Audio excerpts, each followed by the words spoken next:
Là, comme exemple, nous avons un médicament qui est administré par voie orale et un autre, plutôt le même médicament qui est administré par voie intraveineuse.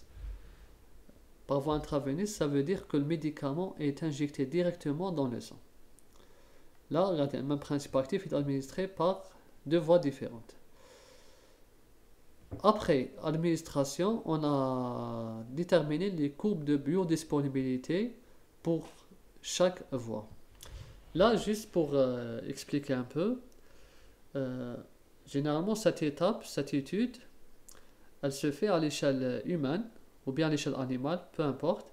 L'essentiel, pour le même principe actif, il va être administré sur des patients, sur des personnes. L'essentiel, bon là on va raisonner par rapport à une seule personne. Cette personne, elle va prendre une dose de ce principe actif, on va dire 100 mg.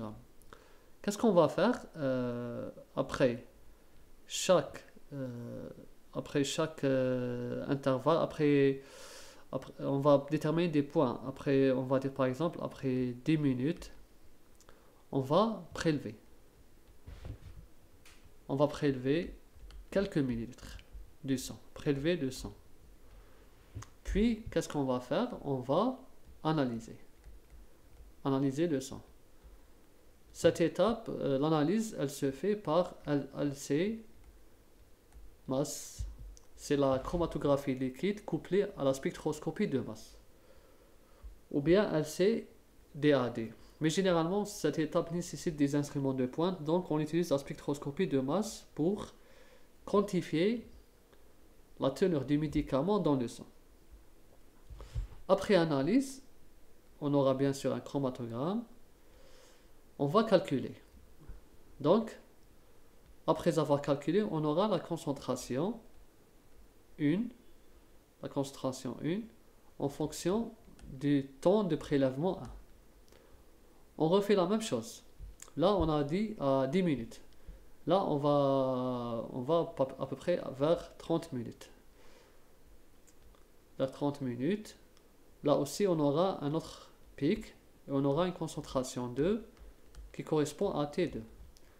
Ensuite, à 60 minutes, on aura aussi un pic qu'on va déterminer sa surface et calculer la concentration.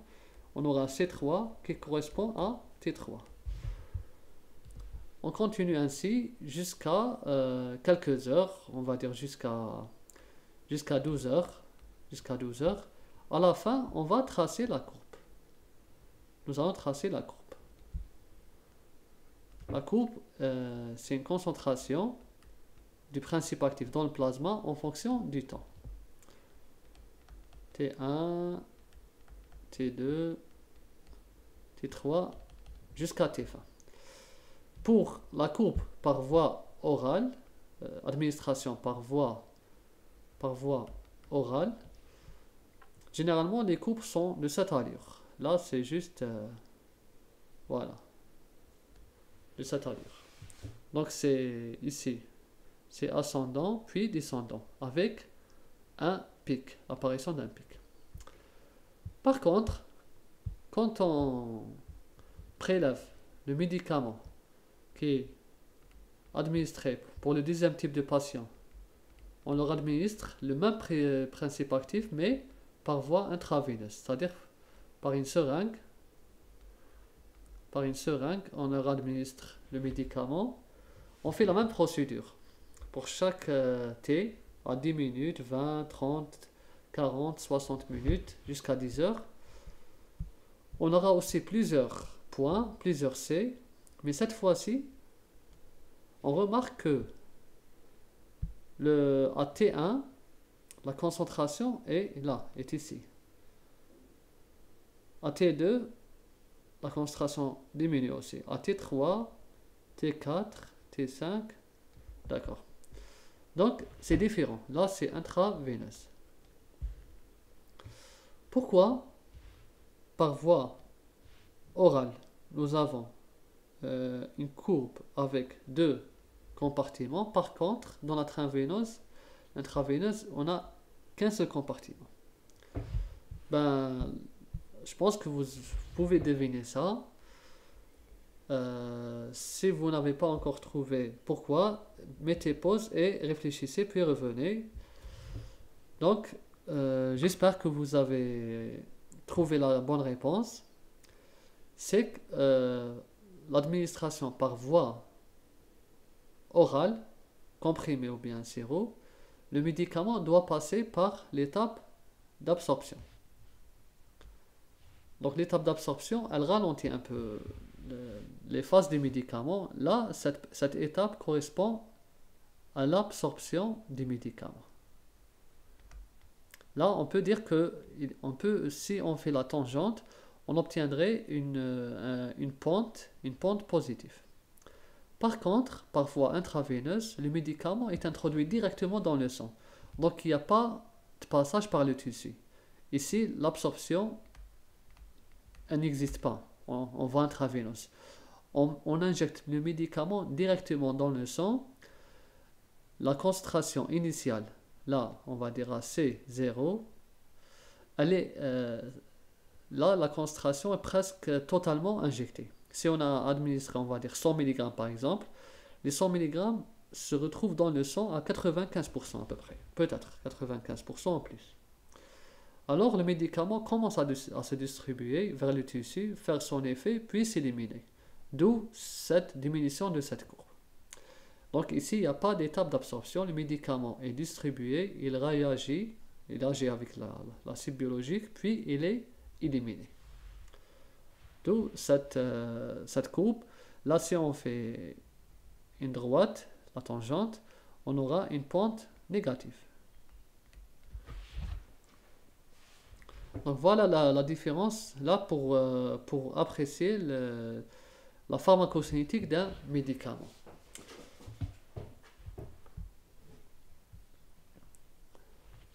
La phase pharmacodynamique. En pharmacodynamie, on s'intéresse aux effets biochimiques, physiologiques et moléculaires d'un médicament sur l'organisme. Là, généralement, on dit que la phase pharmacodynamique, c'est l'opposé de la phase pharmacocinétique. C'est son opposé. Dans cette étape, on dit souvent c'est ce que le médicament fait au corps humain. Au corps humain. En pharmacocinétique, c'est le corps humain qui agit sur le médicament. C'est le corps humain qui trace la route pour le médicament. Par contre, en pharmacodynamie, c'est le médicament qui impose son caractère. C'est-à-dire c'est lui qui va affecter le corps. En pharmacodynamie, on explique les mécanismes d'interaction médicament-cible biologique à l'origine des effets pharmacothérapeutiques ou bien toxiques observés. La cible biologique, symbolisée par CB, c'est le lieu où la maladie est générée. C'est le lieu de la maladie. La cible biologique, si elle est atteinte par le médicament, s'il y a une bonne interaction, une forte interaction, on suppose que la maladie peut guérir. Donc, c'est pour ça que le médicament doit atteindre sa cible à une concentration déterminée. Si le médicament n'atteint pas sa cible, la bonne cible, l'effet thérapeutique ne sera pas observé. Plus tard, on va parler un peu des cibles biologiques. En résumé, la pharmacologie est une science expérimentale qui étudie l'interaction entre médicaments et cibles biologiques. Selon l'effet produit, les médicaments peuvent être classés en différentes classes pharmacologiques, comme on a vu. La pharmacocinétique est l'étude du séjour du médicament dans le corps vivant. Dans l'organisme vivant, le médicament peut se biotransformer et donner des molécules dérivées appelées métabolites. Les métabolites, ils peuvent être Généralement, les métabolites sont non actifs. Non actifs. Mais parfois, ils peuvent être actifs, mais très faibles. Actifs, mais plus faibles, de faible activité que le médicament parent. Et parfois, ils peuvent être toxiques. Parfois, on a des métabolites qui sont très toxiques.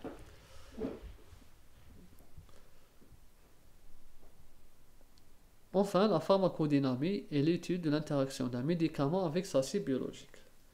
La pharmacodynamie, c'est l'étude des mécanismes, plus précisément. On s'intéresse aux mécanismes d'interaction.